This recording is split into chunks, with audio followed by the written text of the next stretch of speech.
Inline korčule pozná si každý. My vám však teraz ukážeme korčuliarku, ktorá na nich nielen jazdí, ale aj tancuje. Pochádza z Novej Dubnice a tejto zábave sa venuje už 4 roky. Tak toto je freestyle, neboli volný styl na inline bruslích. Mistryní v tomto oboru je Lenka Buchcárová. Jak vidíte, na bruslích umí Lenka jezdit i na jedné noze a navíc i jako slalom.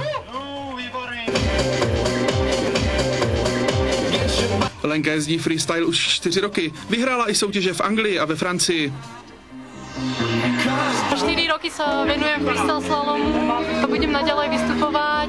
Tiež vlastne robím rozhodcu medzinárodného, takže v tom by som chcela ďalej pokračovať. Nejvíc jí však baví vymýšlet samotné taneční prvky a krkolomné jízdy.